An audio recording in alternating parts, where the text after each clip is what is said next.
अस्सलामुअलैकुम and good morning to all the viewers. आप देख रहे हैं हम न्यूज़ पे सुबह से आगे, और सुबह से आगे में एक बहुत खूबसूरत तरीके से अरेंज्ड एंड तैयार हुई आयशा यूसुफ को और मुज़म्मिल अली खान जो कम्पीट कर रहे हैं कि किसी तरह से आयशा जितना वेल ड्रेस्ड हो जाए। तो मैं इनसे सीखता रहता हूँ काफ़ी कुछ, लेकिन एक चीज़ है कि जो मैं एडमायर करना चाहता हूँ वो ये है कि जब आपके कोलीग्स बहुत वेल अरेंज्ड होते हैं तो आपको अपनी कमियों का पता चलता है। और ज़िंदगी में आज की अच्छी बात जो हम आप तक पहुँचाने लगे हैं वो ये है कि when you know yourself, you should know your shortcomings। आपको अपनी कमियों का भी पता होना चाहिए। अपने साथ वाले लोगों से उनकी अच्छी आदतें पिक करें, उनके अल्फाज पिक करें, उनके सोचने का तरीका पिक करें कि ताकि लाइफ में आप एक बेहतर और पॉलिश्ड इंसान बन सकें। और इसी के साथ big old good morning Ayesha. Good morning. Pick करना चाहिए लेकिन हम पिक कुछ और कर लेते हैं ना। मसला दरअसल ये होता है, अगस्त का महीना शुरू हो चुका है, आज 3 अगस्त है और बहुत इंपॉर्टेंट ये कि आज़ादी के महीने के अंदर वो जब बाहर आने लगती है ना, तो बाहर आने से पहले ना कॉम्पलें फूटना शुरू कर देती हैं, तो हमें जगह जगह अब झंडियां नजर आना शुरू हो जाएंगी। 14 अगस्त तक हमें करना पड़ेगा इंतजार। इस पूरे महीने हम ये कोशिश करेंगे, लेट्स मूव टुवर्ड डेस्टिनेशन। हम ये कोशिश करेंगे कि आप लोगों तक वो तमाम खबरें लेकर आए, उन तमाम अचीवर्स की बातें लेकर आएँ, वो अचीवमेंट्स देकर आएँ जिन्होंने पाकिस्तान के लिए कुछ किया है। अपने असलाफ की भी बात करेंगे, अपने अजदाद की भी बात करेंगे, जिनकी वजह से आज हम यहाँ पर खड़े हुए हैं और आपसे बात कर रहे हैं। और आप अपने घर के अंदर, अपने ऑफिस के अंदर बैठकर आज़ादी का सांस लेकर अपना काम अपनी मर्जी से कर रहे हैं। आगाज़ करते हैं जी आज की पहली खबर का, और बहुत ही खूबसूरत है। हमारा दोस्त मुल्क है चाइना, वहाँ से ये खबर है। और आईने जैसी एक अनोखी झील जो है उसका एक खूबसूरत मंजर हमारे सामने आया, तो हमने सोचा कि हम इसको लेकर आते हैं और अपने नाजरीन को भी दिखाते हैं।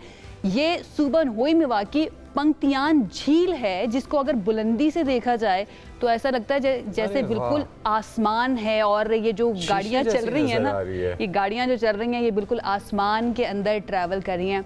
Just imagine the beauty of nature, किस कदर खूबसूरत है हमारी ये नेचर। वो कहते हैं ना कि ये दुनिया दावत दीदार है फर्जंदे आदम को, तो वो दावत दीदार है जनाब आली। आप देखें कि इस तरह आपको फील हो रहा है, बड़ा अदर वर्ल्डली से मनाजर लग रहे हैं कि इस तरह लग रहा है कि जो आप फैंटेसी में सोच रहे होते हैं, ख्वाब में देख रहे होते हैं कि आसमान है, बादल है और गाड़ियां बादलों के ऊपर चल रही हैं। व्यूअर्स, ये रोड जितनी खूबसूरत ऊपर से लग रही है, बैठ के वहां जाके भी इतनी खूबसूरत लगेगी। Do you wish to travel to China to see these things? काफी कुछ है वहां। मैं सब जगह जाना चाहती हूँ भाई। दुनिया दावत दीदार है ना, अल्लाह ताला की दुनिया, उसको देखना बहुत ज़्यादा ज़रूरी है।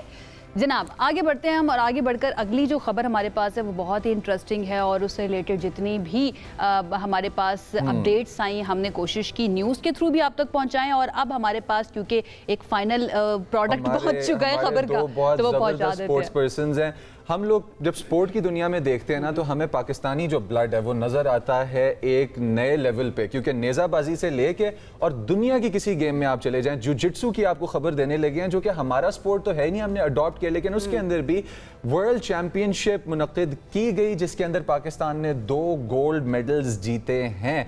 और ये एक ब्रॉन्ज के साथ आए हैं, लेकिन जो 2 गोल्ड मेडल्स हैं उनके बारे में मैं आपको बताना चाहता हूँ। अब ये वर्ल्ड जुजित्सु चैंपियनशिप जो है, इसकी मास्टर्स कैटेगरी के अंदर पाकिस्तान ने जो कि ये 2 गोल्ड मेडल्स जीते हैं, शिरकत की 2 स्पोर्ट्स पर्सनस ने हमारे, और इनके बारे में आपको बताते चले कि इवेंट में 2 गोल्ड मेडल्स एक साथ जीते, तारीख रकम कर दी। वर्ल्ड जुजित्सु चैंपियनशिप में साबिक एशियन चैंपियन अबू हुरैरा ने और मोहम्मद अम्मार ने 2 मास्टर्स कैटेगरी के मेडल्स जीते हैं, जो कि ड्यू शो इवेंट्स के अंदर इन्होंने गोल्ड मेडल्स जीते हैं। इसी के साथ साथ इनके अलावा मोहम्मद यूसुफ ने और मोहम्मद उमर ने भी अपने अंडर 20 कैटेगरी जो कि है उसके अंदर ड्यू शो और ड्यू कैटेगरी के अंदर इन लोगों ने ये 2 मेडल्स जीते हैं। और आई थिंक कि हम लोगों को अपने स्पोर्ट्स पीपल को सपोर्ट करना चाहिए, हम लोगों को इन स्पोर्ट्समैन के लिए आगे बढ़ के काम भी करना चाहिए, आवाज़ भी उठानी चाहिए, और अपने अपने सोशल मीडिया हैंडल्स के ऊपर हम लोगों को इनको और ज़्यादा सपोर्ट दिखानी चाहिए कि ताकि वो जो बलूचिस्तान के अंदर बैडमिंटन वाले हमारे चैंपियन हैं, उन्होंने कहा था कि कोर्ट्स नहीं है, तो इन चीज़ों के ऊपर गवर्नमेंट फिर काम करेगी अगर हम इसको लेके आएंगे मंजर आम पे। तो anyway, God speed and good luck to our sports people. बहुत ज़्यादा ज़रूरी है, क्योंकि दुनिया में जितनी तेज़ी के साथ तरक्की हो रही है ना, उनके साथ कैचअप करना बड़ा मुश्किल हो जाता है। हाल ही में अब हुआ ये कि ओपन एआई के 2 एआई मॉडल्स के साइबर हमले जनाब आली सामने आए हैं और एक ऐसा कानूनी माहौल अब बन चुका है ना, कई सवालात खड़े हो गए हैं कि भाई अगर कानूनी हमला किसी AI ने किया है तो फिर किसको कानून के कटहरे के अंदर लेकर आना है? आप उस AI को, उस एल्गोरिदम को तो नहीं ला सकते, तो फिर जिसने वो एल्गोरिदम बनाया है क्या उसको आप अदालत लेकर जाएंगे? इसका भी कोई वाज़ेह जवाब मौजूद नहीं है।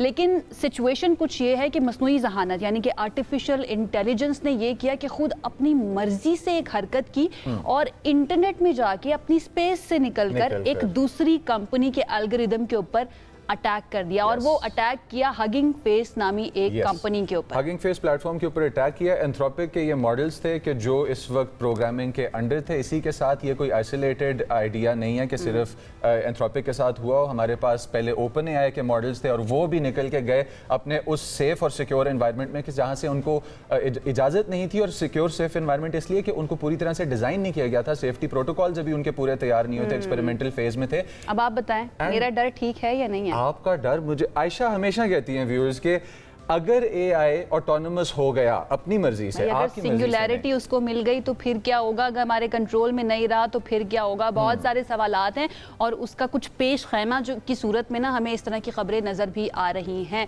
लेट्स होप कि जितने भी AI पर काम करने वाले लोग हैं, जितने भी प्लेटफॉर्म्स हैं, सारे मिलकर बैठे एटलीस्ट इस चीज़ को जो है ना ज़रूर एड्रेस करें कि ये एटलीस्ट हमारे कंट्रोल के अंदर, ह्यूमन कंट्रोल के अंदर है। अगर ह्यूमन कंट्रोल से निकल गया तो फिर हम तो नहीं जानते कि क्या होगा। मुझे साई-फाई मूवीज़ जो है ना वो याद आ जाती हैं। बहरहाल जी, कुछ चीज़ें हैं जो कभी नहीं बदलती और वो है कि जब इलेक्शन हो पाकिस्तान के अंदर और किसी भी एरिया के अंदर और उसके बाद धांधली की खबरें। आज़ाद कश्मीर कानून साज असम्बली के हम जानते हैं इस वक्त जारी है। दूसरा मरहला जो है ना वो उसकी पोलिंग मुकम्मल हो चुकी है और इसके अंदर भी मुस्लिम लीग नून की ही ज्यादा सीट्स हैं। इतवार को आज़ाद जम्मू कश्मीर यानी कि कल गुजरा हुआ कल आज़ाद जम्मू कश्मीर कानून साज असम्बली के दूसरे मरहले के लिए पोलिंग हुई। मुजफ्फराबाद डिवीजन के 8 हलकों और मुहाजिरीन की यानी कि रेफ्यूजी सीट्स जो थी वो 12 सीट्स थी, उनके लिए पोलिंग हुई। 20 हलकों में से अब तक जो हमारे सामने अपडेट्स आई हैं कि 18 के गैर हतमी और गैर सरकारी नताइज सामने आ चुके हैं। हतमी और सरकारी नताइज इलेक्शन कमीशन की तरफ से अनाउंस किए जाएंगे, लेकिन गैर हतमी गैर सरकारी नताइज के मुताबिक मुस्लिम लीग नून ने 13 हलकों पर नशिस्तें जीती हैं, जबकि पीपल्स पार्टी 5 हलकों से अभी तक कामयाब हुई है। कुछ खबरें हमारे पास बदअमनी की भी हैं कि जहां जहां पे हमारे पास बैड कॉन्डक्ट शो किया गया उससे रिलेटेड कंप्लेंट्स भी जमा कराई गई हैं और उससे रिलेटेड आवाज़ें भी उठाई गई हैं।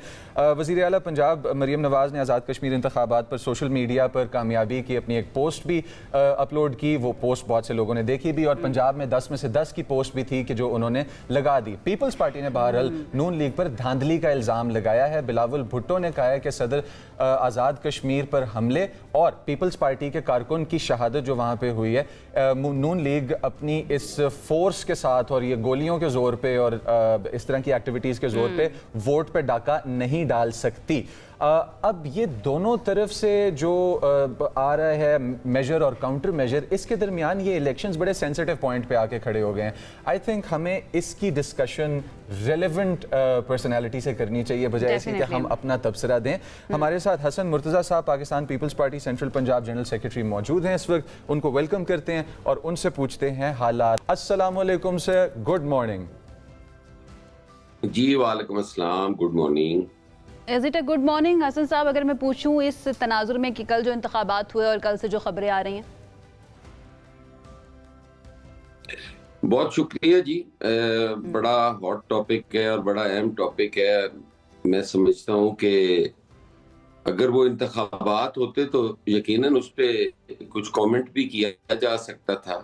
हमारी तो तमाम तर तहफ़्फ़ुज़ात के बावजूद हम ये समझते थे कि शायद सेकंड फेज में उनको कोई सीरियस लिया जाए और हमारी जो शिकायत हैं उनका कोई अजाला किया जाए, लेकिन उनमें तो मज़ीद इजाफा ही हुआ।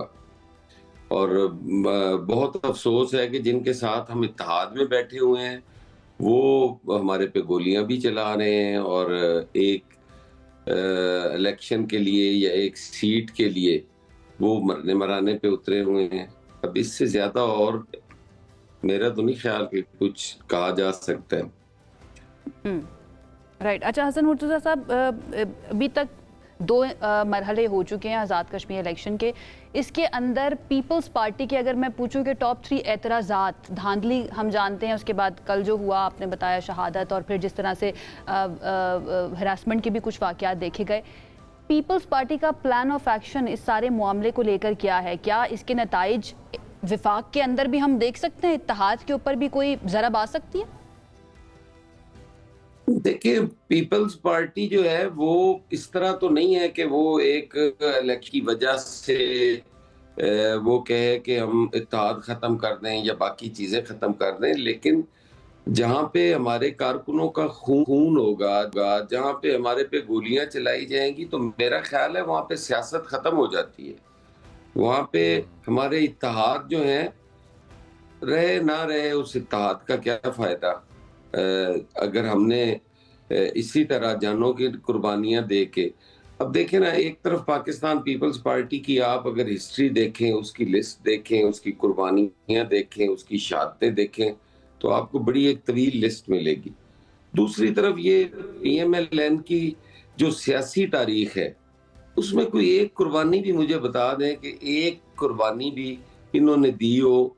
ये तो हुकूमत से निकलते हैं तो जहाज पे चढ़ते हैं, बाहर चले जाते हैं, और वापस आते हैं तो हुक्मरान बन के आते हैं। कि ये तो बड़ी अजीब बात है ना कि आप के इत्तेहादी भी हो, जिनकी वजह से आप इक्तदार में आए। अगर एक इलेक्शन हो रहा है और वहां पे मर्डर हो रहा है, और आप, अब चले मैं मान लेता हूं कि आपने उसमें आपका कोई किरदार नहीं है, लेकिन इतना तो है कि आप उस पर अफसोस करें। आप उल्टा कह रहे हैं जी उनका तो खानदानी झगड़ा होगा, ये हो जाते हैं इलेक्शन में छोटे मोटे इश्यूज, और ये कहीं बैठ के नहीं, टीवी पे उनकी क़यादतें सारी, जो उनकी सेकंड ईयर लीडरशिप है, वो सारी टीवी पे बैठ के कह रही है ये चीजें। तो लेट्स सी, देखें क्या होता है। अभी तक तो हसन मुर्तज़ा साहब, इसी पॉइंट को थोड़ा सा ना गहरी नज़र से देखते हैं। पाकिस्तान पीपल्स पार्टी और मुस्लिम लीग नून एक साथ चलने पर, एक साथ सियासत करने पर बहुत सारे स्टेप्स में and through out the history, recent past में भी आमादा हुए और फिर अलग भी हुए। लेकिन आपको क्या लगता है कि what does this show about the intentions at the core, कि एक तरफ शहादत हो जाती है एक कारकुन की और दूसरी जानिब उसको इस तरह से प्रोजेक्ट किया जाता है कि फैमिली का कोई मसला होगा। आपका शिकवा भी दुरुस्त है कि मजम्मत की जा सकती थी इस बात पर कि जो हुआ नहीं होना चाहिए था। हमें इंटेंशंस के बारे में क्या पता चलता है कि पाकिस्तान की दो पॉलिटिकल सुपर पावर्स आपस में किस नोट पे हैं? देखिए, अभी तो सारी चीजें आपके सामने हैं। कैसे आज एक टॉक शो में बैठ के ये बताया जा सकता है? ये तो हमारी सीसी होगी, हमारी क़यादत बैठेगी, इस पे हम गौर करेंगे, सारे सैको सबाक के साथ चीजों को देखेंगे और उसके बाद अपना लाए अमल देंगे। लेकिन मुझे ये इत्तेहाद वगैरह और ये कुर्बतें अब आगे चलती नजर नहीं आती। इस पे ये गौर तलब चीजें हैं और इस पे बैठ के हमें सोचना पड़ेगा कि हम कहाँ खड़े हैं और क्या करना है। तो हम कोई नए इत्तेहाद बनते हुए देख सकते हैं हसन साहब? क्योंकि अगर पीटीआई की तरफ देखें तो उनके भी तकरीबन इसी तरह से एतराज़ात हैं कि उनकी सीट्स छीनी गई इलेक्शन के दौरान और फिर तशद्दुद किया गया, जाने गई, वो ये इल्ज़ामात लगाते हैं। तो क्या कोई ऐसा इत्तेहाद हम नया बनता हुआ देख सकते हैं फ्यूचर में? देखिए, तहरीके इंसाफ और हमारे में जो मुख्तलिफ चीज़ें हैं, पाकिस्तान पीपल्स पार्टी एक मैच्योर पॉलिटिकल पार्टी है और हम सियासत करते हैं। यकीनन हम लोगों को साथ लेके चलते हैं, हम इत्तेहाद बनाते हैं। हमने बड़े मुश्किल इत्तेहाद बनाए। जब भुट्टो साहब शहीद हुए तो एमआरडी बनी और बेगम नुसरत भुट्टो साहिबा ने डायरेक्ट उन लोगों से बैठ के भी बात की जो भुट्टो साहब के कत्ल के लिए तकरीर करते थे, जो भुट्टो साहब के कत्ल में डायरेक्ट मुलव्विस थे। ये असगर खान वगैरह इस किस्म के जो उस वक्त के सियासतदान थे। लेकिन बहालिया जमहूरियत के लिए हमने किया, हमने एआरडी बनाई, बड़ा हम इकट्ठा चले, बाकी और काफी सारे इत्तेहाद बनते रहे। लेकिन आइंदा भी बनेंगे, कोई इसमें शक नहीं है, कोई दो राय नहीं है। लेकिन इस इत्तेहाद ने तो कभी भी हमें सुरखरू नहीं किया। कभी भी ये नहीं हुआ कि हम कंफर्टेबल हों कि हमारा इत्तेहाद हो गया है। लेकिन पीपल्स पार्टी ने हमेशा ये कहा है कि हम जमहूरियत को बचाने के लिए इत्तेहाद करते रहे हैं, कि पार्लिमानी निज़ाम जो है हमारा चलता रहे, हमारी सियासत चलती रहे, ये बड़ा ज़रूरी है। लेकिन आपकी बातों से बस लास्ट कमेंट में चाहूँगी, हसन मुर्तज़ा साहब काफ़ी मायूस लग रहे हैं कि ये इत्तेहाद किया गया था मुल्क को बचाने के लिए ताकि सियासी निज़ाम चलता रहे। अब आपको लगता है कि शायद फ्यूचर में, मैं रीइटरेट करने के लिए पूछ रही हूँ, फ्यूचर में शायद नहीं चल पाएगा? ऐसी कोई जज्बात पाए जाते हैं पीपल्स पार्टी के अंदर? नहीं, देखिए, मैंने तो आपसे गुजारिश की है कि पीपल्स पार्टी ने सियासतदानों के साथ इत्तेहाद किए हैं। ये पहला इत्तेहाद दुकानदारों के साथ किया है, तो ये तो हो गई है। हम तो सियासी लोग हैं, हम तो सियासी फैसले करते हैं। हमारे ये फैसले नहीं है कि कत्लो गारत हो। तो ठीक है, धांधली भी हो जाती है, किसी सीट पे किसी उम्मीदवार ने कर ली, उसमें क़यादत का कोई हाथ नहीं होता। लेकिन ये तो जब क़यादत की सतह से ये कहना शुरू हो जाए, तो मुझे कम से कम ये इत्तेहाद चलता नजर नहीं आता। अभी मैं कुछ कह नहीं सकता क्योंकि फैसला तो क़यादत ने करना है। तो मैं तो जो क़यादत के जज्बात हैं उनको देखकर, या जो एक कारकुन के जज्बात हैं उनका इजहार ही कर सकता हूँ। बाकी फैसला तो क़यादत की तरफ से होना है, और जो होगा कारकुन है मानेंगे। और मायूसी मुझे सियासत से नहीं, मायूसी मुझे इन हुक्मरानों से है, यकीनन। दुरुस्त, right. Thank you so much Hasan Murtaza साहब, बिल्कुल शुक्रिया, आपने ज्वाइन किया और बड़ी इंपॉर्टेंट बात कर दी है हसन मुर्तज़ा साहब ने कि ये इत्तेहाद चलता हुआ नज़र नहीं आ रहा। बट अगेन जो फाइनल फैसला होगा वो मरकज़ी क़यादत ही करेगी। अब उसके लिए करना पड़ेगा थोड़ा सा इंतज़ार। अभी तीसरे मरहले के इंतखाबात होना भी बाकी है। तीसरे मरहले के इंतखाबात होना भी बाकी हैं। Let's hope that peace prevails. हमारा प्रोग्राम आप तक लेके आने का मकसद ये होता है कि आपके सामने चीज़ें और फैक्ट्स हम क्लैरिटी के साथ ला के रखें। आगे फैसला अवाम का होता है और हमेशा से अवाम का रहा है। आयशा, आपको नहीं लगता कि हम लोगों को थोड़ी विजडम के साथ अप्रोच करना चाहिए जब इलेक्शंस होते हैं? इमोशनल नहीं होना चाहिए। हो सकता है कि इनफरादी तौर पे कोई एक्टिविटी किसी ने कर दी हो। वो सियासतदान कहते हैं कि ये तो खूबसूरती है पाकिस्तान के अंदर सियासत की। बहरहाल एक ब्रेक की तरफ हमें जाना, ब्रेक से अभी वापस आ रहे हैं, मज़ीद बात करेंगे, साथ रहिए।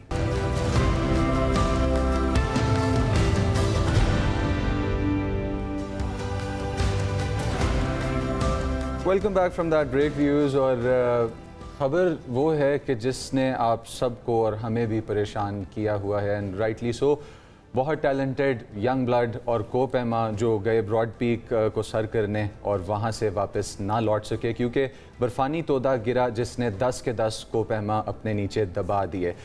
अब ये अलमनाक जो इंसिडेंट है ये पेश आया जुमेरात को, और जुमेरात से लेके अभी तक इनमें से कोई सरवाइव नहीं कर पाया। 7 बॉडीज़ थीं जो रिकवर कर ली गईं, और निर्मल जो कि इस दुनिया के ऊपर एक बड़ा नाम को पैमाई में थे कि जिन्होंने 189 डेज़ के अंदर 14 सबसे बड़े माउंटेन्स, जो 8000 पीक के माउंटेन्स कंसिडर किए जाते हैं, सबसे बड़े तो नहीं लेकिन 8000 मीटर्स की पीक्स जो थीं वो 14 इन्होंने 2019 में कवर की थी। और ब्रॉड पीक को कवर करते हुए ये भी और इनके साथ इनका पूरा वफ्द इस एवलांच के नीचे आकर दब गया। अब हमारे पाकिस्तान से बहुत मशहूर नाम है सुहेल, जो कि कोपैमाई के अंदर और बग़ैर एक्स्ट्रा ऑक्सीजन लिए इन बड़ी पीक्स पे जाके अपने पहले के मिशंस भी करते रहे हैं। उनकी बॉडी अभी तक रिकवर नहीं की जा सकी। मामला आयशा संगीन से संगीन होता जा रहा है टाइम के साथ। संगीन से संगीन और क्या होगा कि अब ये कंफर्म तकरीबन कर ही दिया गया है कि 10 के 10 माउंटेनियर्स जो गए थे कोहपैमाई के लिए, अब उनके लिए कोई उम्मीद बाकी नहीं बची है। 7 की बॉडीज़ को रिकवर कर लिया गया है, बाकी 3 जो हैं उनकी बॉडीज़ को रिकवर करने के लिए इस वक्त भी रेस्क्यू ऑपरेशन किया जा रहा है। अल्पाइन क्लब ऑफ पाकिस्तान के जो जनरल सेक्रेटरी हैं उनके मुताबिक इस वक्त भी रेस्क्यू ऑपरेशन जो है उसके लिए काम किया जा रहा है। और इस वक्त क्या सिचुएशन है, कहाँ तक पहुँचा है ये रेस्क्यू ऑपरेशन, हमारे साथ मौजूद हैं 2 गेस्ट इस रेस्क्यू मिशन के अंदर जो कोऑर्डिनेशन का काम कर रहे हैं। मारूफ कोहपैमा, आप सब उनको जानते हैं, साजिद सतपारा साहब हमारे साथ मौजूद हैं, और अल्पाइन क्लब के जनरल सेक्रेटरी हैं अयाज शिगरी साहब। इन दोनों ने हमें ज्वाइन किया, बहुत शुक्रिया आप दोनों का हमें ज्वाइन करने के लिए। अयाज साहब, आपसे मैं आगाज़ करना चाहूँगी, अल्पाइन क्लब के जनरल सेक्रेटरी हैं आप, क्या इस वक्त सिचुएशन है, क्या हम ये कह सकते हैं, ये कंफर्म हो चुका है कि अब कोई उम्मीद बाकी नहीं है? 7 की बॉडीज़ रिकवर हो चुकी हैं और 3 के लिए तलाश जारी है। सबसे पहले तो आज हमारे लिए बहुत पूरा गिलगित बल्तिस्तान के पूरी दुनिया में इस टाइम गम की सना वो है, और बड़े जो हमारे मशहूर क्लाइंबर्स जो इस दुनिया में अपनी रहे, और 10 क्लाइंबर में से 7 की जो है वो हमने बॉडी रिकवर कर ली है। और 8वीं जो एक अमेरिकन खातून है उसका हमें कुछ जिस्म का कुछ हिस्सा मिला है, और अभी तक जो है वो 3 जो है वो मिसिंग है। और कहा यही जा रहा है कि 10 के 10 जो होंगे, लेकिन अभी भी पर हम उम्मीद है कि देखें जब तक हमारे पास वो 2 मजीद जो बॉडियां हैं या जो क्लाइंबर जो है हमसे राब्ते में नहीं है, कुछ भी नहीं है, तो अभी तक हम 7 को तो हम कंफर्म कर रहे हैं कि 7 जो है वो डेड हो चुकी हैं। और बाकी जो 3 एक और जो खातून है उन्हें उसका भी ऑलमोस्ट हमने कंफर्म कर दिया है। 8 कंफर्म है, अभी 2 जो है, एक जो पाकिस्तानी क्लाइंबर है सुहेल सकी उसके बारे में, और जो एक शर्पा है उसके बारे में भी, क्यों तक अभी तक हमारे उससे कोई कांटेक्ट और नहीं हो रहा, ना कोई राब्ता हो रहा है। लेकिन खबरें जो हैं वो जो हालात तो ऐसे कि अच्छी खबरें नहीं हैं। लेकिन इसके साथ साथ जो निर्मल पूजा जो पाकिस्तान दुनिया के बेस्ट क्लाइंबर थे, और मैं समझता हूँ कि उनकी पाकिस्तान और टूरिज्म इंडस्ट्री और एडवेंचर टूरिज्म के लिए उसकी बहुत खिदमत थी। और ये एक बहुत बड़ा सानिया जिगरी 2008 में हुआ था जब राब्ता कब तक केचू रहता है? ये रूटीन जरा बताइएगा, जब भी कोई कोपैमा जा रहा हो, स्पेशली चले हम ब्रॉड पीक की बात कर रहे थे, ब्रॉड पीक सर करने के लिए जा रहा हो, तो रूटीन क्या होती है, प्रोसेस क्या है, कब तक वो राब्ते में रहता है, और कब इस चीज़ का अंदाज़ा लगाया जाता है कि कुछ हो गया है, कोई हादसा हो गया है and now we should move forward ताकि रेस्क्यू किया जा सके अगर वो वहाँ पर मौजूद हैं और जिंदा हैं तो? होता यही है कि जो भी क्लाइंबर्स जाते हैं इनके पास थोराया होता है, गारमन होता है, तो जब ये क्लाइंबिंग कर रहे होते हैं इनके पास ये चीज़ें होती है और इनके पास सिग्नल आता है, और वो सिग्नल्स अपने जो भी जो नंबर्स डाले होते हैं उनको मैसेज ये कन्वे कर देते हैं। और बेस कैंप के अंदर भी जो है वो वॉकी टॉकी के साथ भी हमारा इनके साथ रब्ता रहता है क्लाइंबर्स के साथ। और जैसे ही इनका रब्ता मुंतकिल हुआ, बेस कैंप को पता नहीं चला, और काफ़ी देर के बाद हमें पता लगा कि इस तरह का हादसा ऊपर हो गया। और वो हादसा इतना ख़तरनाक था और उनको इतनी भी फुर्सत नहीं मिली कि वो मैसेज कन्वे कर सकें। और जो अवलांच है ये कभी भी ब्रॉड पीक की हिस्ट्री में इस तरह का अवलांच जो है वो कभी भी नहीं आया, क्योंकि अगर कोई सिग्नल्स मिल जाता है कहीं ना कहीं होता है तो वो फिर रेस्क्यू जो है एज सून एज पॉसिबल वो क्विकली की जाती है। तो रेस्क्यू करते हुए थोड़ा सा हमें इशूज ये भी बन रहा है, क्योंकि वहाँ पे जो है जिस जगह पे हादसा हुआ है वो वहाँ पे पहुँचना भी एक बहुत बड़ा है, और अवलांचेस का अभी भी वहाँ पे खतरा है। और कल भी वहाँ पे जब रेस्क्यू कर रहे थे तो एकदम फिर वहाँ पे अगेन अवलांच आया, बाकी जो मेंबर्स थे वो भी खैर खैरियत से बच गए। तो राब्ता जो है वो हमारे पास 2-3 ही होते हैं, जो थ्राया की मैंने बात की और गारमन की बात की इस और वॉकी एवलांच वाली टॉकी बात पे होती है। अयाज शिगरी साहब, इस एवलांच वाली बात पे मैं साजिद साहब के पास जाना चाहूँगा। साजिद साहब, एवलांच सबसे पहले, क्योंकि आप खुद एक बड़ा नाम है कोपैमाई के अंदर, एवलांच की एक्सपेक्टेशन क्या होती है, और क्या हम हाइकर्स और क्लाइंबर्स को ऊपर भेजने से पहले हम आर्टिफिशियल एवलांच ट्रिगर करवाना मौजू है कि पहले ही वो नरम बर्फ़ उतार ली जाए एवलांच की शक्ल में, कोई छोटा मोटा ब्लास्ट, कोई धमाका इस तरह का करके, जो एक स्कीइंग की दुनिया में आम प्रैक्टिस है दुनिया पे। और दूसरा पार्ट कि ये जो कैंप 2 से कैंप 3 के दरमियान का सफ़र था कि जहाँ ये वाक़या पेश आया है, कैंप 2 पे और कैंप 3 पे माहौल कैसा रहता है? जी जी, इसमें जो अनफॉर्चुनेट एक एक्सीडेंट हुआ ब्रॉड पीक के वर्ल्ड 12 हाईएस्ट माउंटेन जो पाकिस्तान में है, तो 10 हमारे जो लाइक माउंटेनर्स थे उसको 30 जुलाई को इसने हिट किया, तो आज 5वां दिन है। तो एवलांच दिस ईयर लाइक मैं इस प्रोफेशनल माउंटेनर लाइक 8-9 सालों से क्लाइंबिंग कर रहा हूँ। तो रिसेंटली मैं अभी कोई 10-12 दिन हुए आके मैं गशाबुड़ 1 में था, वर्ल्ड 11 हाईएस्ट माउंटेन पाकिस्तान में। तो जो ब्रॉड पीक में जो हादसा हुआ इस साल स्नो कंडीशन काफी ज्यादा थी, क्योंकि हम माउंटेन में फील कर रहे थे, जो हमारे नॉर्दर्न एरियाज लाइक जो क्राकराम रेंज में काफी स्नोफॉल हुई थी। तो ब्रॉड पीक इस ये एवलांच के लिए जाना जाता है, स्पेशली जो इसका जो अभी एवलांच हिट किया कैंप 2 से कैंप 3, तो इसको मैंने पहले क्लाइंब किया 23 में, तो इसका एक स्लोप है उसमें, तो बर्फ कंडीशन कोई फ्रेश स्नो हुई थी। जो इनका जो समेत पुछ था अभी जो निम्स था और दूसरी टीम का, उससे पहले काफी स्नोफॉल हुई थी। तो इसमें हम मोस्टली ये करते हैं कि अगर फ्रेश स्नो पड़ी कोई 2-3 दिन तक हम बेस कैंप में बैठते हैं, धूप पड़ती है उसमें थोड़ा वो स्नो कंप्रेस होती है, थोड़ा वो सख्त हो जाती है, तो फिर क्लाइंब करते हैं। तो अभी जो मोटरिंग ट्रेंड अभी जो हो गया इस कमर्शलाइजेशन और too much like people like in hurry और काफी पुश करते हैं, तो एक इज अ माउंटेन लाइक हर माउंटेन में लाइक इज तो ये बड़ा इंटरेस्टिंग माउंटेन है की साजिद, खासियत आपने भी। कहा कि अच्छा। आप क्योंकि वहाँ पर रहते हैं और गिलगित बल्तिस्तान के लोग भी इस चीज़ को समझ रहे थे, अंडरस्टैंड कर रहे थे कि इस मरतबा ज़्यादा जी, बर्फ जी। है। तो जितने भी दुनिया भर से जल्दी की आने गई वाले है। जितने भी दुनिया भर से आने वाले माउंटेनियर्स होते हैं या क्लाइंबर्स होते हैं, उनके साथ इस तरह की अपडेट्स को शेयर किया जाता है कि अभी खतरा है, अभी ना जाया जाए। क्या इन लोगों के साथ शेयर किया गया था? साजिद, आपके पास ऐसी कोई इन्फॉर्मेशन? जी जी जी, ये लाइक जो 10 क्लाइंबर्स थे इसमें से निम्स था, इस माउंटेन जो मॉडर्न माउंटेनियरिंग है उसका सबसे बड़ा मोस्ट फेमस और वेल नोन क्लाइंबर था। तो इट्स वेरी प्रोफेशनल है। अभी ये ब्रॉड पीक और उसका शिशिपांगमा रहता था जो वर्ल्ड 14 हाईएस्ट माउंटेन, अगर इनको विदाउट ऑक्सीजन करता तो इसके डबल 14 लाइक विदाउट ऑक्सीजन हो जाते हैं। इस मोस्ट वेल नोन क्लाइंबर। तो इसमें ज्यादातर अभी जो कमर्शियलाइजेशन हो गया, लाइक लोग आते हैं हरी में like without acclimatisation without any like rotation, वो ज्यादा पुश करते हैं लोग था। तो ये एक अनफॉर्चुनेट एक्सीडेंट हो गया। ठीक है। लाइक माउंटेन की भी खासियत होती है, स्पेशली रॉक फॉल होती है, एवलांच आते हैं क्योंकि स्टीप माउंटेन होते हैं। 12 हाईएस्ट माउंटेन ब्रॉड पीक के, तो इसमें जो एवलांच आया तो इट्स वेरी अनफॉर्चुनेट एक्सीडेंट। तो पांचवा दिन है आज। तो इसमें सारी जो लाइक इस कंफर्म तो हो चुकी है इनकी, कोई भी इसमें लाइक बिल्कुल। नो मोर सर्वाइवल। तो अभी बॉडी रिट्रीवल मिशन चल रहा है इनका, तो कुछ 7 की 8 बॉडीज इनकी आइडेंटिफाई हुई है, कोई 2-3 दिल बॉडीज अभी अफसुर्दा तक है मिसिंग है। साजिद, दिल जी, जी। बहुत अफसुर्दा है कि जब हम देखते हैं कि वो लोग जो अजमत के इरादे से आगे बढ़े थे कि बुलंदी पर जाया जाए, उनके साथ जब जी, इस तरह जी। का हादसा पेश आ जाए तो बिल्कुल। डेफिनेटली दिल को तकलीफ होती है, Definitely। लेकिन एक तसल्ली भी होती है कि वो तकलीफ। शायद पहाड़ों के थे और पहाड़ों में ही चले गए हैं, पहाड़ों के साथ पहाड़ों में रहते हैं। रह के, बहुत बहुत बिल्कुल शुक्रिया। जी, बिल्कुल। साजिद Thank you सतपारा जी, साहब thank हमारे साथ मौजूद थे, यास शिगरी हमारे साथ मौजूद थे। आप दोनों का बहुत शुक्रिया हमें Thank अपडेट you। करने के लिए। इसी के साथ वक्त हुआ जाता है एक शॉर्ट ब्रेक का। Stay tuned.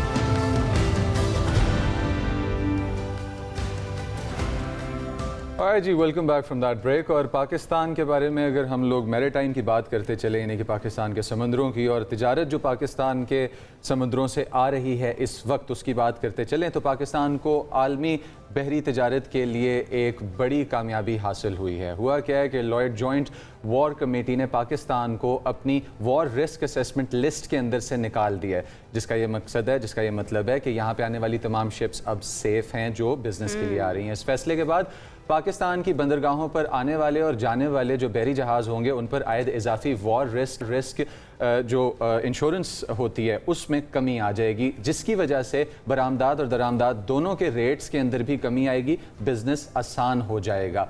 अब ज़्यादा कामयाबी की वजह जो है वो हम अगर आपको बताते चले तो ये कामयाबी हमें वजारत बहरी अमूर, खारजा, दिफा और तिजारत और पाक बहरिया की मुश्तरका कोशिशों की वजह से मिली है। सबको क्रेडिट जाना चाहिए भाई, और जी। उनको भी क्रेडिट जाना चाहिए जो बारहा इस सिलसिले में आवाज़ उठाते रहे हैं।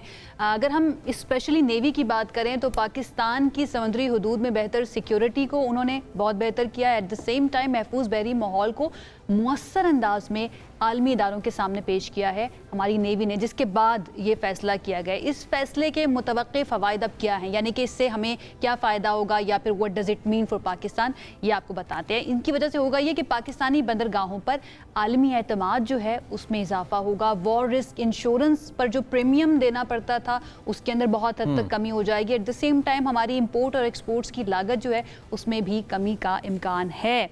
मज़ीद जान लेते हैं कि इसके और क्या क्या असरात होंगे। हमारे साथ इस वक्त मौजूद हैं rear admiral Javed Iqbal retired, जो सदर हैं national institute of maritime affairs के। Thank you so much admiral साहब हमें ज्वाइन करने के लिए। सबसे पहले तो बहुत बहुत मुबारक।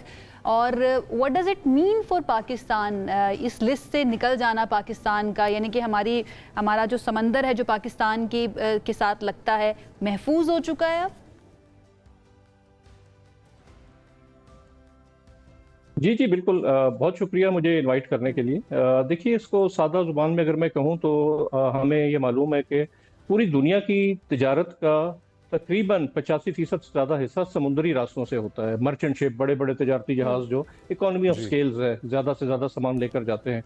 तो अगर समुद्र में कहीं ख़तरात लाहक हो जाएं, कहीं जंग छिड़ जाए, या जैसे आपने देखा माजी में बहरी कज़ाकी ने सर उठाया सोमालिया के आसपास और उस पर बहरी जहाज़ों पे हमले होने लगे, बहरी जहाज़ अगवा होने लगे, तो उसमें ये है कि ये तमाम कार्गो इंश्योर्ड होता है, क्योंकि बहुत ज़्यादा सामान लदा होता है बहरी जहाज़ पे। बहरी जहाज़ की अपनी कीमत बहुत ज़्यादा होती है, उस पर सामान जो है वो मिलियंस ऑफ डॉलर्स का सामान होता है।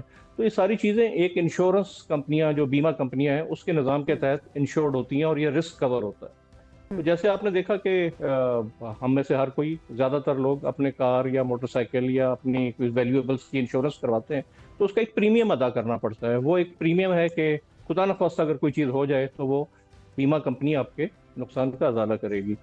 तो जैसे ही हमारा जो एरिया था, इसके अंदर ये चीज़ शुरू थी, वॉर रिस्क सरचार्ज 2001 से, जब इनिशियली आपने देखा जब इराक के खिलाफ यहाँ पे जंग हुई मिडल ईस्ट में, तो ये पूरा एरिया जो है एक रिस्क जोन डिक्लेयर हो गया और इसमें जो इंश्योरेंस कंपनीज हैं उन्होंने चार्जेस बढ़ा दिए। ये चार्जेस होते हैं तकरीबन एक कंटेनर से हम सब वाकिफ़ हैं, हमने अक्सर मुल्की शाहराहों पे कंटेनर रखे भी देखे हैं।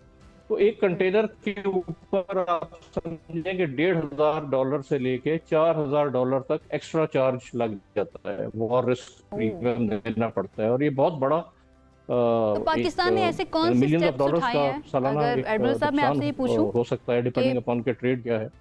तो ठीक है, फिर 25 साल के 2019 बाद ये तब्दीली आना और इस लिस्ट से पाकिस्तान का निकल जाना, जो कि बहुत खुशाइन भी है, पाकिस्तान ने ऐसे कौन से स्टेप्स लिए हैं?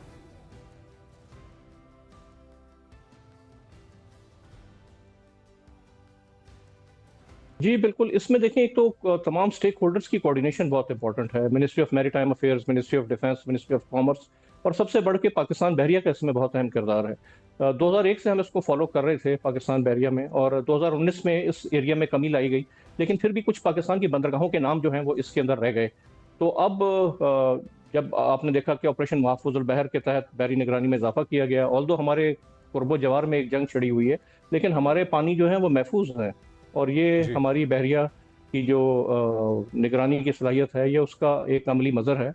और जो आलमी तिजारत है उसका पाकिस्तान पर एतमाद बहाल हुआ है कि इंस्टीट्यूशनल इंटर मिनिस्टेरियल कोऑर्डिनेशन के जरिए हमने ये केस टेकअप किया। जॉइंट वॉर कमेटी होती है लॉयड्स ऑफ लंदन, क्योंकि तमाम इंश्योरेंस कंपनी उसकी एसोसिएशन लंदन में है, लंदन मार्केट एसोसिएशन, तो उनके साथ टेकअप करके, और अभी रिसेंटली उन्होंने पाकिस्तानी बंदरगाहों को और पाकिस्तानी साहली पानियों को भी रिस्क फ्री जोन करार दे दिया गया है। ये बहुत अच्छी खुशान तब्दीली है, और इसमें हमारी तिजारत में इजाफा होगा। चलिएगा कि किस तरह से ये हमारे पोर्ट्स को, यानी कि कराची पोर्ट, कासिम, गवादर के जो पोर्ट्स हैं हमारे, उसके ऊपर ग्लोबल लेवल पे अगर देखा जाए तो कितनी इंकरेजमेंट वाला मैसेज है ये हमारे पोर्ट्स के लिए? जी बिल्कुल, देखें, मैरीटाइम अफेयर्स नेवी में एक इस्तेलाह है कि फ्लैग फॉलोज ट्रेड, यानी जितने भी तिजारती जहाज़ और जंगी जहाज़ होते हैं वो जिस मुल्क को बिलोंग करते हैं उसका झंडा लहराते हैं। और स्पेशली ये बहरिया के कॉन्टेक्स्ट में कहा जाता है कि जहाँ जहाँ तिजारत होगी वहाँ बहरिया उसकी हिफाजत के लिए जाएगी। तो अभी आप देखें कि जैसे हमने अपने साहिलों को महफूज बनाया, अपने पानियों को महफूज बनाया, तो वो रिस्क जोन से हम निकले और यहाँ पे तिजारत की आमदोरफ्त अब मज़ीद बढ़ जाएगी। तो ये बहुत खुशाइन बात है। एक हमारे फ्रेट चार्जेस हमें सालाना 5 से 6 बिलियन डॉलर हमें देने पड़ते हैं, और वो इसी चीज़ों से मिलकर बनते हैं। एक तो मतलब सामान का किराया है, कंटेनर्स का किराया है, ऊपर से अगर ये वॉर रिस्क सरचार्ज और इस तरह का फिर फ्यूल की सरचार्ज लग जाए, तो तकरीबन किराए से हमें दुगना जो है वो किराया अदा करना पड़ता है। इससे हमारे फ्रेट चार्जेस में भी कमी आएगी, हमारी दरामदात में भी इजाफा होगा, मैरीटाइम सेक्टर में जो इन्वेस्टमेंट पड़ेगा उसमें इन्वेस्टमेंट आएगी, और इस तरह आइंदा भी आप काफ़ी खुशाइन तब्दीलियाँ देखेंगे। इंशाल्लाह हमारी भी यही दुआएं हैं कि ये बहुत ज़्यादा अच्छा पाकिस्तान के लिए, पाकिस्तान की इकोनॉमी के लिए साबित हो। बहुत शुक्रिया एडमिरल साहब हमें ज्वाइन करने के लिए। बहुत इंपॉर्टेंट है कि चाहे हवाई रास्ते हों, ज़मीनी रास्ते हों या समुद्री रास्ते हों, वो महफूज होने चाहिए, और पाकिस्तान के समुद्री रास्ते महफूज ही थे, बस ये दुनिया को अंदाज़ा होना था, दुनिया के अंडरस्टैंडिंग का होना बड़ा ज़रूरी था। फाइनली वो भी हो चुकी है 25 साल के बाद। एक ब्रेक की तरफ हम जाएंगे, ब्रेक से वापस आएंगे तो हॉकी के मैदान से बड़ी अच्छी खबरें हमारे पास आपके लिए, साथ रहिए।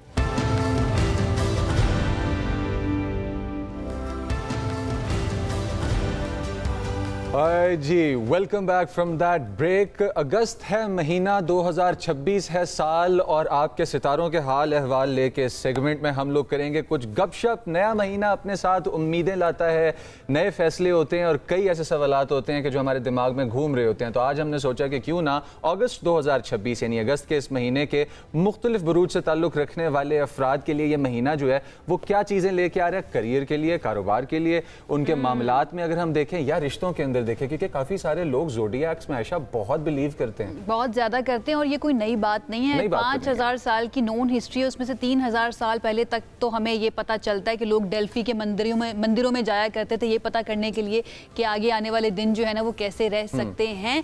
तो ये सिलसिला आज भी चल रहा है, अभी तक तो हम इंसान हैं ना, अभी तक होमोड्यूस बने नहीं है। तो आज हमने सोचा कि थोड़ी सी ज़रा बात करते हैं कि अगस्त का महीना कैसा रह सकता है मुख्तलिफ बुरूज के लिए, और आने वाले महीने कैसे रह सकते हैं। और ये बताने के लिए इससे बेहतर और कौन हो सकता है कि एक एस्ट्रोलॉजर हमारे साथ मौजूद हों। और आज हमें ज्वाइन किया है सामिया खान ने, आफ्टर सो लॉन्ग। उनको करते हैं वेलकम। अस्सलाम वालेकुम सामिया, कैसी हैं आप?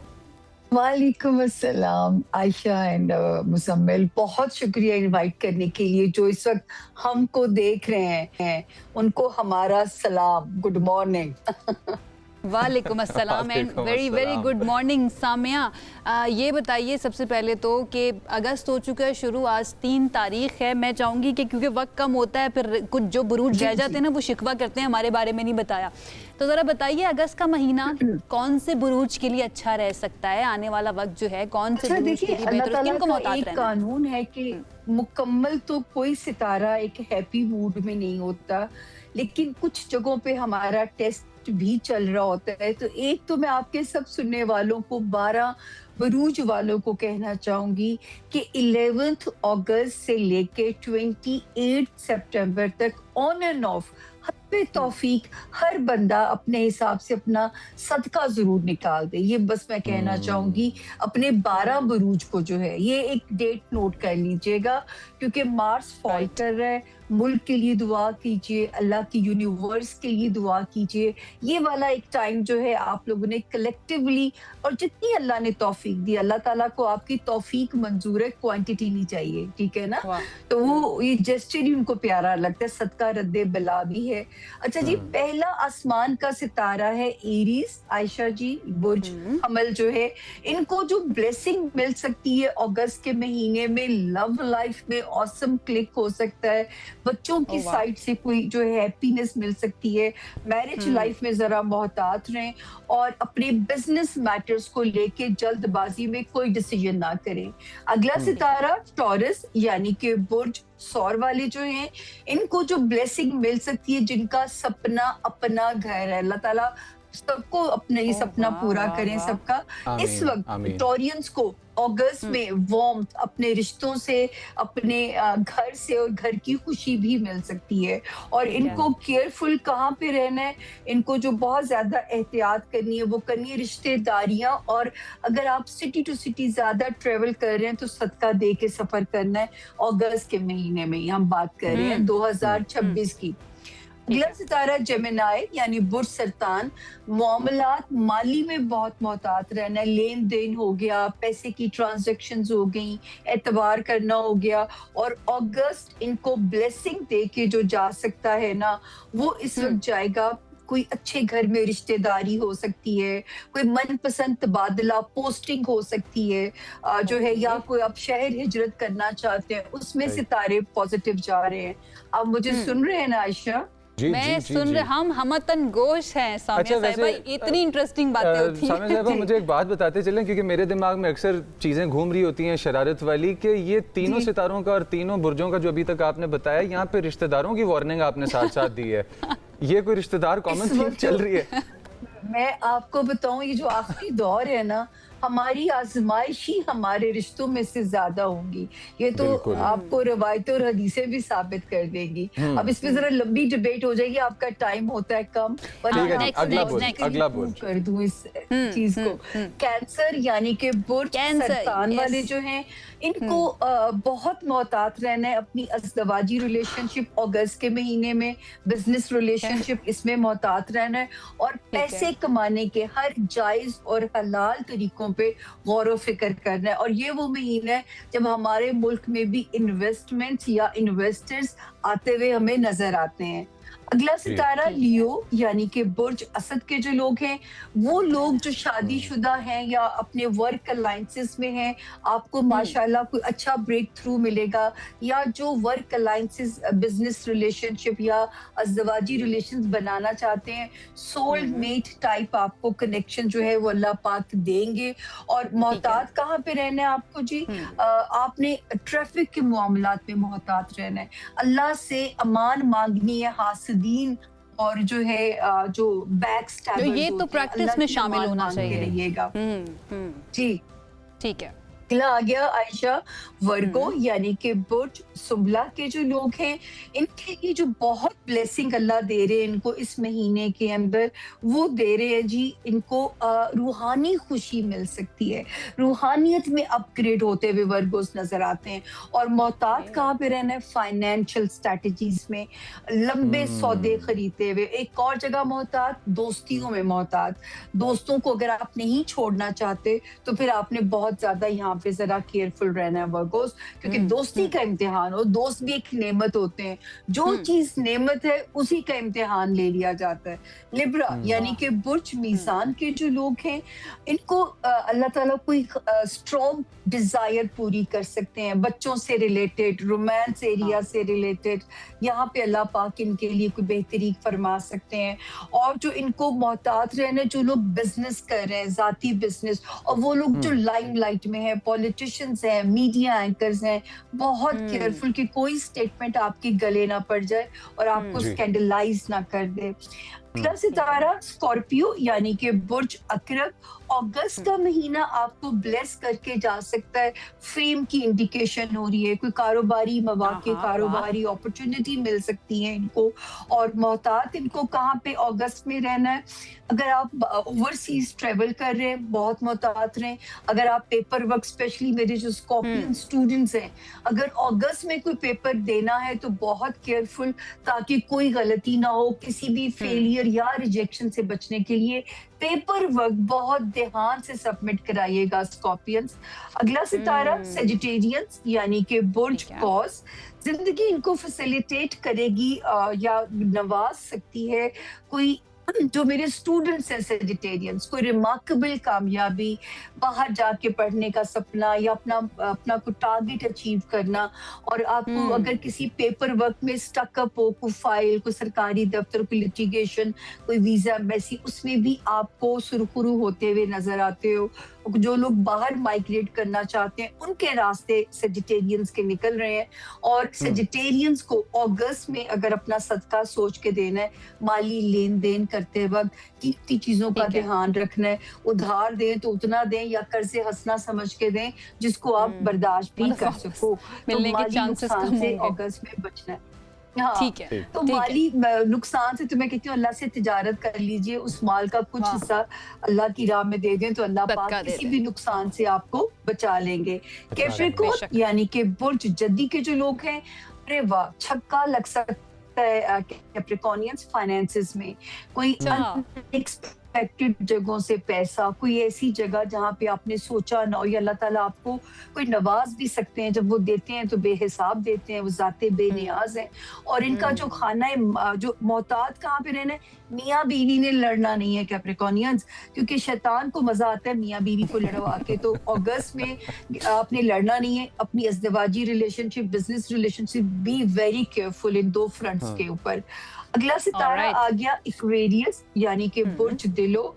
माशाल्लाह इनको भी जो है रिलेशनशिप नवाज रही है आयशा, इनके जो है अज़दवाजी जिंदगी में इनको भी कोई अगर किसी से शादी के ख्वाहिशमंद है, this is the best time, ना नहीं होगी, क्योंकि आसमान से सितारे गो हेड बोल रहे हैं। और कहाँ मोहतात रहना है आयशा जी? सेहत का बहुत ख्याल रखना है एक्वेरियंस, अपनी हेल्थ को फॉर ग्रांटेड नहीं लेना अगस्त में। और वो मेरे एक्वेरियंस बहन भाई जो मुलाजमत कर रहे हैं, अपनी मुलाजमत में बहुत केयरफुल, बॉसेस, कोलीग्स, मातहत स्टाफ, हेड ऑन किसी के साथ नहीं जाना, वरना डिजास्टर ना हो जाए। आखिरी आसमान का सितारा है पाइसेस यानी कि बुर्ज हूत। अगस्त में अपने बच्चों की नीयत से सदका देते रहिएगा पाइसियंस, और अपनी लव लाइफ में भी जरा केयरफुल रहिएगा अगर लव ब्रेकअप नहीं चाहते हो। और जिंदगी कहाँ ब्लेस करेगी, जॉब में कुछ हक्का लग सकता है, प्रमोशन हो सकती है, कोई अल्लाह पाक मोजज़े की तरह कोई नए रास्ते निकाल सकते हैं। और खुदा ना खासा जो पाइसियंस बीमार थे, अल्लाह पाक गैब से शिफाए कामला अता कर सकते हैं। सेहत का ख्याल रखिएगा पाइसियंस, वरना वजन भी बढ़ सकता है। तो ये तो है आयशा जी अंदाजों का इल्म जो कि हमने रैपिड फायर करती हूँ मैं आप लोगों के लिए, क्योंकि आप लोगों बेहतरीन कर दिया आपने अच्छा सामिया, आपने बेहतरीन कर दिया। थैंक यू सो मच हमें ज्वाइन करने के लिए। इन शॉर्ट ये कह सकते हैं कि जितने भी बुरूज हैं सबको मोहतात रहने की जरूरत है, एंड सदका इज नॉन नेगोशिएबल, सदका आपने लाजमी करना है। Samia thank you so much हमें ज्वाइन करने के लिए। मैं इस बात पर करना चाहूंगी कि भाई देखें, गैब का इल्म तो अल्लाह ताला के पास है, और अल्लाह ताला ने कहा है कि जो दुआ करेगा वो उनकी तकदीर को बदल भी सकती है। और मेरा अपना ये मानना है कि भाई सितारा क्या मेरी तकदीर की खबर देगा, वो खुद फराखी अफलाक में है ख्वारो ज़बू। एक ब्रेक की तरफ जाते हैं, साथ रहिए। ब्रेक के बाद आपको खुशामदीद कहते हैं। कराची से एक जुल्म की दास्तान आपके साथ शेयर करते हैं जो शायद पहली नहीं है, लेकिन बीच में एक ब्रेक आया था और एक मरतबा फिर से ये सिलसिला ऐसा लगता है कि शुरू होता जा रहा है। एक 25 साला नौजवान ताजिर मीर रज़ा अली जिनको कत्ल कर दिया गया, उनकी पोस्टमार्टम रिपोर्ट जो है वो अब आ चुकी है सामने, और उसके अंदर जो इंकशाफात आए हैं वो आपके सामने रखते हैं। रिपोर्ट ये बता रही है कि मीर रज़ा अली को सीने में एक गोली मारी गई थी, जबकि उनकी मौत की वजह जो है वो ये थी कि उनका खून ज़्यादा बह गया, जिसकी वजह से उनकी बॉडी शॉक में चली गई। इस पोस्टमार्टम में लाश को जलाए जाने के शवाहिद तो नहीं मिले हैं, लेकिन गलने सड़ने के आसार जो है ना वो ज़रूर पाए गए हैं। पुलिस ने इन्वेस्टिगेशन शुरू कर दी है, और अभी तक जो कुछ सामने आया उसके मुताबिक वो 28 जुलाई की रात अपने घर से निकले और अपनी माँ को ये कहकर निकले कि मैं 10 मिनट में वापस आ रहा हूँ, और उसके बाद वो कभी वापस नहीं लौटे। उनके बारे में थोड़ा सा बताकर ज़रा इसकी डिटेल्स की तरफ जाएंगे कि पुलिस ने क्या तफ्तीश की है, एंड देन मीर रज़ा अली के वालिदैन इस सिलसिले में क्या कहते हैं। मीर रज़ा अली ग्रेजुएट थे, उन्होंने अपना कारोबार शुरू किया था एक रेडी, एक कार्ट से। वॉफल्स का एक कार्ट था, और वो इतना कामयाब हुआ कि उन्होंने शहर के अंदर कई उसकी ब्रांचेस भी बना ली थी, और इसी को एक्सपैंड करने के लिए वो एक बिज़नेस मीटिंग के लिए गए, अपनी वालदा को कह के गए कि अभी मैं वापस आ रहा हूँ, और फिर उनकी लाश जो है ना वो मिलती है। हमारे साथ मोनिस हमारे नुमाइंदे मौजूद हैं, उनकी तरफ पहले जानते हैं कि पुलिस ने अभी तक क्या तहकीकात की है। मोनिस, पहला वाक़या तो नहीं है, हम सब जानते हैं, कराची के रहने वाले तो बहुत अच्छी तरह समझ भी सकते हैं इस तरह के मामलात को। क्या अभी तक किया है पुलिस ने? देखें, इस बात में कोई दो राय नहीं है कि ये एक इंतहाई अफसोसनाक वाक़या है, और आला तालीम याफ्ता नौजवान बिजनेसमैन मीर रज़ा अली ख़ान को जिस अंदाज़ में कत्ल किया गया है या जिस अंदाज़ में उसकी डेड बॉडी मिली, वो इंतहाई जो है वो अफसोसनाक है, काबिल मदम्मत है। यही वजह है कि इलेक्ट्रॉनिक मीडिया, सोशल मीडिया पर इस वक्त जो है वो मीर रज़ा अली ख़ान को इंसाफ देने के हवाले से जो कैंपेन्स हैं वो जो है वो ट्रेंड कर रही हैं। अब तक पुलिस हुक्काम जो इस केस में तहकीकात कर चुके हैं, वो ज़राए हमें ये बताते हैं कि इस मामले को अब 50-50 के तौर पर जो है वो पुलिस हुक्काम देख रहे हैं, कि यानी कि इब्तिदा में जो तहकीकात हुई थी उससे कुछ इस तरह का गुमान हो रहा था पुलिस को कि शायद ये मामला जो है वो ख़ुदकशी की तरफ जा सकता है, लेकिन जो गुज़िश्ता रोज़ चंद एक अहम तरीन शवाहिद सामने आए हैं इस केस में, उसकी बुनियाद पर जो है वो हमें ज़राए कन्फर्म करते हैं कि ये वाक़या ख़ुदकशी नहीं बल्कि जो है वो एक बाकायदा प्री प्लान मर्डर जो है ये वो है, और बाकायदा इसको जो है वो इस अंदाज़ में मनसूबाबंदी के तहत जो है वो कत्ल किया गया उस नौजवान को।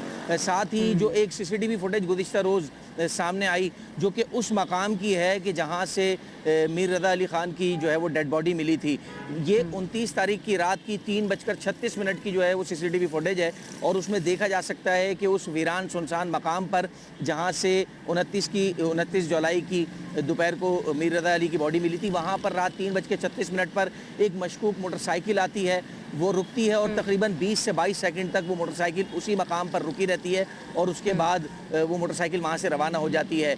उस मोटरसाइकिल पर कितने अफराद सवार थे ये तो अंधेरे की वजह से वाज़ेह नहीं हो सका है, अलबत्ता तफ्तीशी हुकाम जो है वो उसको एक अहम तरीन क्लू के तौर पर ले रहे हैं उस CCTV फुटेज को, और इस बात का खदशा जाहिर कर रहे हैं कि मुमकिन तौर पर वो जो मोटरसाइकिल आई थी उसी पर जो है वो मीर रज़ा अली ख़ान की डेड बॉडी लाई गई थी, और वो इस जगह पर छोड़ी गई, इस जगह पर फेंकी गई ताकि जब सुबह जब वो तमाम तर नर्सरी का अमला वहाँ पर आया, उन्होंने डेड बॉडी देखी और फिर जो है वो एक छोटी सी बात पे थोड़ी सी रोशनी डालते चलिएगा कि अभी हम लोगों ने पिछले ही एक रिपोर्ट कवर की है कि कराची के अंदर गैर मुल्की रिंग्स और यहाँ से जाने वाले क्रिमिनल्स भत्ताखोरी का सिस्टम है जो चला रहे हैं इस वक्त कराची के अंदर, और बहुत प्रॉब्लम्स हैं क्योंकि वॉफ्लिक्स इनका बिजनेस जो इन्होंने खड़ा किया वो भी काफ़ी बड़ा हो चुका था। क्या इसको उन मुजरिमों से और उन जराइम पेश अफराद से लिंक किया जा रहा है कि ये भत्ताखोरी, एक्सटॉर्शन या उस तरफ जा रही है बात?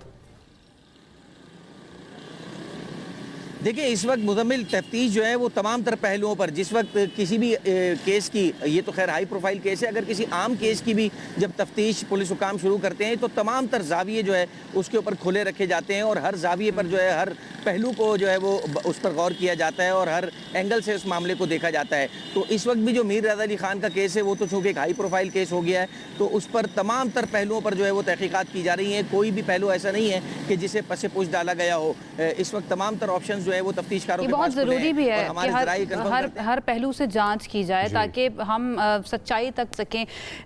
लेकिन एक चीज़ जिसके ऊपर मैं लाजमी बात करना चाहूँगी कि आप सच्चाई तक पहुँच भी जाएं तो जो एक तकलीफ़ से हम सब गुजर रहे हैं उसका तो कोई खमियाजा नहीं हो सकता, लेकिन जिस तकलीफ़ से उसके पेरेंट्स गुजर रहे हैं वो शायद हम सोच भी नहीं सकते। हम उनकी तरफ चलते हैं।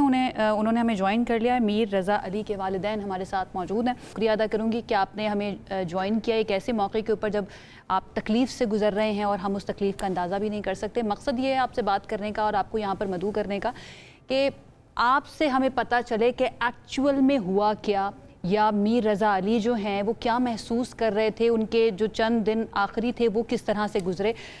मैं चाहूँगी जो वालिद साहब है मीर रज़ा अली के, आपसे मैं आगाज़ करूँ। थोड़ा सा ज़रा बताइएगा, वो 10 मिनट का कहकर गए और उसके बाद वापस नहीं आए, उससे पहले घर में क्या हालात थे, उनका मिजाज उस वक्त कैसा वो महसूस कर रहे थे, कोई इमोशनल तो नहीं थे? क्योंकि ये भी खबर आई थी कि एक दिन पहले उन्होंने अपने सारे अकाउंट्स सोशल मीडिया के वो बंद कर दिए थे। अस्सलाम वालेकुम जी, बहुत शुक्रिया आपका। आपको आवाज़ आ रही है मेरी? जी जी बिल्कुल, मैं सुन पा रही हूँ। देखें, सबसे पहली बात कि ये सारी जो बहुत सारी ऐसी चीज़ें मीडिया के ऊपर चल रही हैं जो फेक है, जो गलत चल रही हैं, राइट। हम एक तो एक दिन पहले उनका जो है ना कोई अकाउंट्स डिलीट नहीं हुए, राइट। एक दिन पहले कोई अकाउंट्स डिलीट नहीं है। और एक बच्चे, देखें हमारी ड्यूटीज़ होती हैं सुबह 9 to 5, उस बच्चे की ड्यूटी है शाम 5 बजे से लेके रात 3:30 बजे तक की। अब उसकी वो नॉर्मल रूटीन है जी, वो रात में पैसे ट्रांसफ़र करना, रात में लोगों को, उसके आप साल के स्टेटमेंट निकाल लें तो आपको रात में ही ट्रांसफ़र नज़र आएगा। वो 2:33 के बाद जब क्लोजिंग कर रहे होते हैं तो तब अमाउंट ट्रांसफ़र करते हैं। नॉर्मल इधर आते हैं और घर आते हैं, यहाँ से उतरते हैं, कभी दोस्त के साथ, कभी खुद पैडल खेलने चले जाते हैं। देखिए बच्चों की आदत होती है, मम्मा आ रहे हैं 10 मिनट में, मम्मा आ रहे हैं। वो 10 मिनट को आप 20 मिनट ले लें, 30 मिनट ले लें, तो ये रूटीन है। कभी इधर घौसिया बिरयानी खाने चले जाते हैं तो 6, 6:30, 7 बजे तक उनका घर वापस आना होता है। उस दिन वो अपनी वालदा को बोल कर गए कि मैं 10 मिनट में आ रहा हूँ, गाड़ी नीचे छोड़ कर गए, बाइकिया की गाड़ी बुक करवा कर गए, ऑल्टो। ये हमें सब बाद में पता लगा, मगर उसका रवैया बिल्कुल जैसे वो पैदा होने के बाद से लेके वॉफ्लिक्स चलाते हुए फोकस था अपने काम के हवाले से, वो सेम उसी तरह उसका माहौल था। गाने सुनता हुआ वो गया है उस बंदे के साथ। हाँ, उसने उस बंदे को ये ज़रूर बोला है, उस ड्राइवर को, कि जल्दी चलाओ, वहाँ मेरी मीटिंग है, मेरा कोई इंतज़ार कर रहा है। ये उसके अल्फाज हैं उस ड्राइवर टैक्सी वाले बाइकिया को, ऑल्टो। उसने बोला कि यार मेरी ये ऑल्टो है, मैं कितनी भगाऊँ। आपको किसी पर शक है या रज़ा ने कुछ शेयर किया हो कि उसको कोई लोग परेशान कर रहे हैं या फिर वो किसी परेशानी, कोई थ्रेट है, कुछ ऐसा हुआ कि वो कोई उसको परेशान कर रहा हो, उसने आपके साथ शेयर किया हो? नहीं जी, ऐसी कोई बात नहीं। मैं थोड़ी सी एक बात आपको बताता हूँ। जब हमारा बच्चा मिसिंग हुआ, हमने सुबह 5:45 पे हमने 15 किया। उसके बाद अपने बच्चे को तलाश करते रहे। 3:30-4 बजे हमने FIR लॉन्च कर दी 365 की फिरोज़ाबाद में। उसके बाद भी हम अपने बच्चे को तलाश करते रहे। हम भी एज अ फैमिली, मैं, मेरी वाइफ और बेटी, हम पूरे मोहल्ले में कैमरों से वीडियोस निकालना शुरू हुए।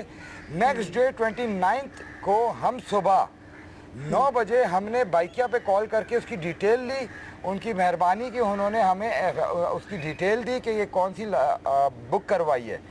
मैं, मेरी वाइफ, मेरी बेटी, मेरा भाई, हम सब भागे जहाँ लोकेशन मिली हमें जौहर की।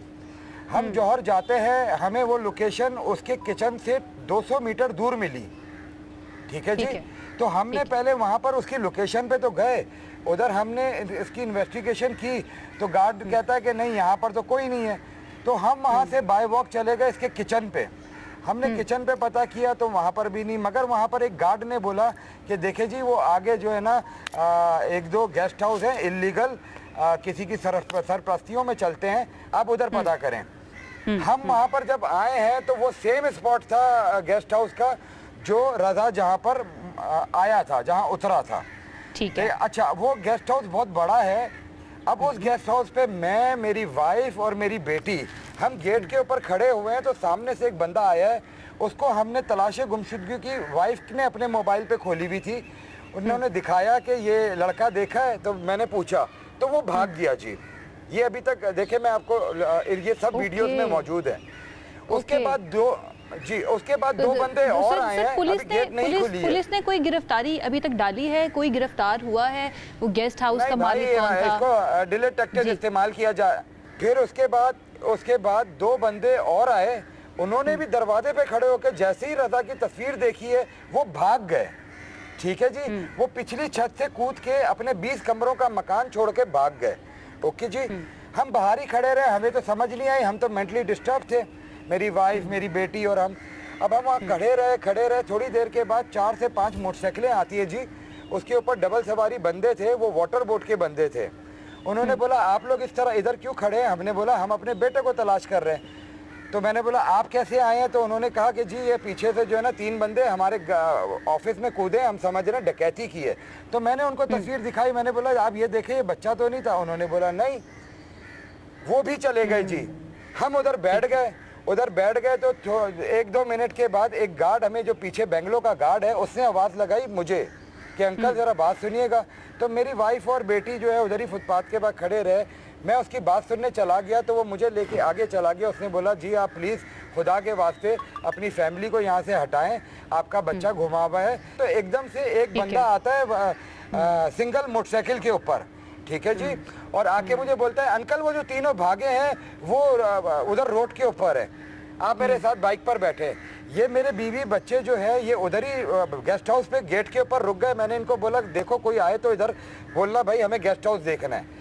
मैं उसके साथ उधर गया हूँ, वो आगा जूस है रोड के ऊपर, वहाँ पर ये सब वीडियोस मौजूद होंगी वहाँ पर वो तीनों मौजूद थे। मैंने उनको मारना शुरू किया तो एक भाग गया, 2 मेरे हाथ में चढ़ गए।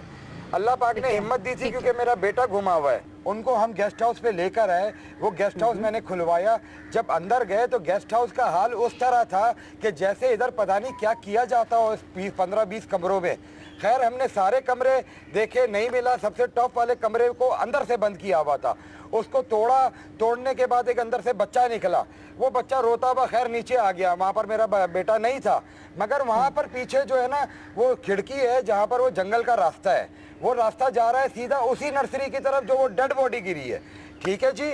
वहाँ से हम नीचे आए, हमने बोला मेरे को कैमरा दिखाओ। मैंने DVR खोला, उसका कैमरा देखने लगे तो मोबाइलें आ गई जी। वो कंप्लेन की उन्होंने, वो आते ही उन्होंने बोला कि वो आपने ये क्या तोड़फोड़ कर रहे हैं। तो उनको हमने बोला कि हमारा बच्चा मिसिंग है। तो वाइफ ने उनको बोला हमारा बेटा मिसिंग है। तो उसने वाइफ को बोला कि हमें एक डेड बॉडी मिली है, आप मेरा टाइम मैच कीजिएगा। सुबह 11:20 पे डेड बॉडी उधर रखी गई थी नर्सरी के ऊपर। ठीक है जी। 29 तारीख, और हम मौजूद हैं 29 तारीख को सुबह 12:45 पे उस गेस्ट हाउस में। ठीक है जी। मोबाइलें आ गई। वाइफ ने मेरे बेटे को वो साथ मौजूद हैं, उनको जब तस्वीर दिखाई तो हमने उस बच्चे की तस्वीर को उसके कपड़ों से पहचाना, उसकी आइडेंटिफिकेशन ख़त्म की गई, उसके फेस को डैमेज किया गया, उसके हाथों की जो फिंगरप्रिंट्स होते हैं उसको ख़त्म किया गया, उसकी स्किन उतारी हुई थी। ठीक है जी। हम वहाँ पैनिक हुए। SHO फिरोजाबाद को बताया, उन्होंने बोला अच्छा मैं जिना अस्पताल आ रहा हूँ। हम भी जिना अस्पताल भागे, वो बॉडी लेकर जिना अस्पताल चले गए। हम जब जिना अस्पताल पहुँचे तो हमने वहाँ अपने बेटे को मतलब आप समझ रहे हैं कि उसको इतना तशद्दुद किया गया था कि जिसकी इंतहा नहीं। मैं समझ सकती हूँ इस जिस तकलीफ से आप इस वक्त गुजर रहे हैं। और मैडम मैं चाहूँगी कि आप कोई मैसेज देना चाहेंगी जितने भी लोग इस वक्त देख रहे हैं, चाहे वो पुलिस हो, वो लोग जो इसको छुपाने की कोशिश कर रहे हैं, जो मुजरिमान हैं, कोई मैसेज उनको देना चाहेंगी? देखिए मैडम, पहली बात तो यही कि मेरा जवान बेटा, मेरा इकलौता बेटा, ठीक है, पूरी मुझे नहीं पता था कि अगर घर से बाहर निकलता है तो उसको इतने लोग मोहब्बत करते हैं। अगर मैं पिछले 7 दिन की कहानी उठा के देखूं तो जितने उसके लिए लोग बाहर रोड पे आए हुए हैं, जितना लोगों ने उसको सपोर्ट किया है, मैं एक शायद शहीद की माँ हूँ, मैं उस खुशी को, उस चीज़ को बर्दाश्त नहीं कर पा रही हूँ कि मेरे बच्चे को इतनी मोहब्बत मिली है, मेरे लोगों ने मेरे बेटे के लिए इतना सब कुछ किया है। मगर आप खुद बताएं, 7 दिन हो चुके हैं, अभी भी हम सोच रहे हैं कि पहले दिन क्या हुआ था, उसके पहले घंटे में क्या हुआ था, उसके दूसरे घंटे में क्या हुआ था। जबकि इसी वक्त मैं देखूँ हमारे साथ 2-3 केसेस और चले हैं, वो 2-3 केसेस की इन्वेस्टिगेशन भी हो गई, वो केस ख़त्म भी हो गए। तो इस केस में ऐसा क्या है जिसको 7 दिन लग गए हैं और ये अभी तक ख़त्म नहीं हो पा रहा। हमने आपको बुलाया इसलिए आपसे बात करने का मकसद भी यही था मैडम एंड सर कि इसके ऊपर बार बार बात हो और जो स्टेक होल्डर्स हैं, जो जिम्मेदारान हैं, वो जल्द से जल्द कार्रवाई करें। एंड बहुत शुक्रिया आपका कि आप यहाँ पर आए इस तकलीफ़ के आलम में भी, बहुत बहुत शुक्रिया। इस वक्त के जो माँ बाप हैं जिनका बेटा चला गया, जवान बेटा चला गया, उनको इंसाफ मिले। एक ब्रेक की तरफ जाते हैं, अभी वापस आने साथ रहिए।